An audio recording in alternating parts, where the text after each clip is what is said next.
and then apologize for getting Okay, let's see. I've got to use my pencil beating. because I can never remember how to do this without my pencil.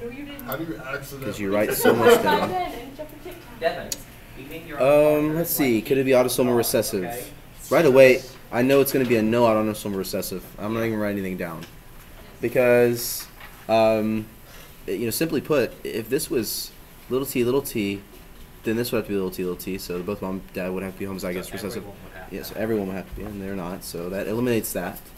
How about dominant? Yeah. To be dominant, that means that these two would be recessive, correct? Which means that both parents would have to be big T, little t, big T, little t. That could happen. They both would have it. It would make sense that their kids could be either big T, or big T, little t right through here. Either which way would be fine.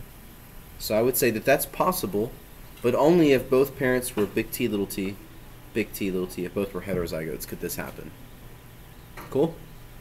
X-linked recessive. Okay, now if something was to be X-linked recessive, what that simply means is that having the little t on the X chromosomes would be a negative thing. Both these are females that have this issue, right? Okay, so they would have to be X little t, X little t. So X little t, X little t. Since the mom has it, she would have to be X little t, X little t. And the dad has it, X little t, Y. Well, this should be pretty obvious that the son should have it. They don't. So this would have to be a no. X-linked dominant. That would mean that, well, first off, and I'm going to go and put no by Y-linked, because, the dad and the sons, that's not happening. Let's see, how about the X-linked dominant? This would have to be X big T, Y, and X big T, X big T, or it could be X big T, X little t, don't really know. For sure, these would be X little t, Y, X little t, Y. So that means that the mom would definitely have to be that one, and the dad would have to be that one, and this could work out.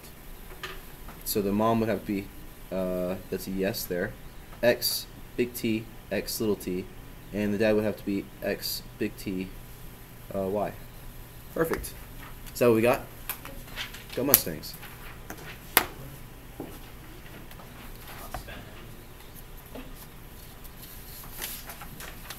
Okay, awesome. Crazy at football games. You are? Number one fan. Do you go to the football games? No. I'm not many to I went to the homecoming one, and then I left after the first quarter because we were losing. Okay. Could this be autosomal recessive? Let's see. Little t. Yeah, this for sure could be. That would be if, though, both parents were big T, little t, right? Yeah. That's a yes. How about dominant?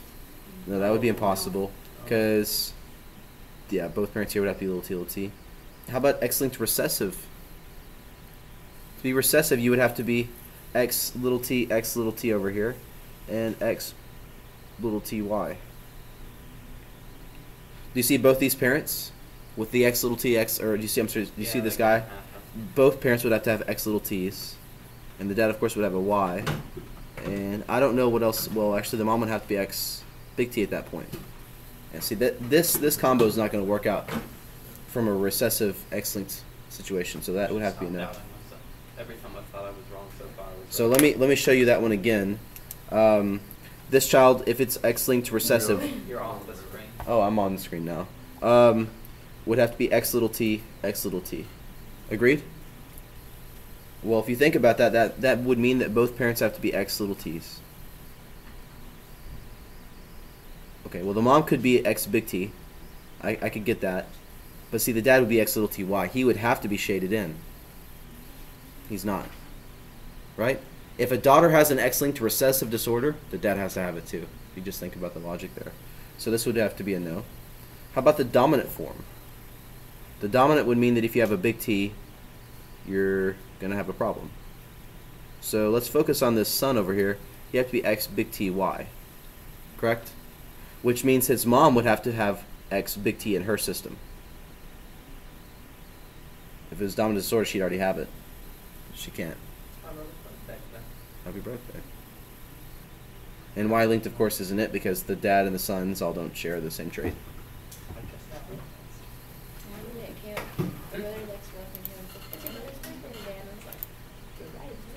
because they would have the lowest recombination frequency. Now, which two are furthest apart? A and D, right? Okay. So if I put A and I put D right there, which is closer? The D with the B or the D with the C? I'm sorry. Is that even listed? That's not listed. B and C are pretty far apart as well. I might expect C to be right there because A and C are supposed to be pretty close. And I might expect D to be close to B to some degree. I just said something else? No, you said something about percentages and where that means they are, and I was reading a text message from my mom, so I missed that completely. Okay. Welcome back. Sorry. So the lower the percentage, the closer they would be. Okay, I got that now. I was very confused for about 45 seconds.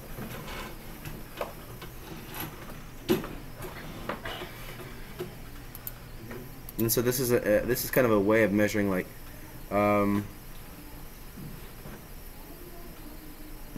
in a way like how far apart genes are on a chromosome. But I think that would make sense. B and C would be fairly far apart. B and D would be pretty close together. A and C would be really close together, and A and D would be the furthest apart as possible. So that has the potential to be correct. That's one way at least. Right? Now, this could be maybe a little different. You know, it might work out that B is over here, right? And D shifted down a little bit.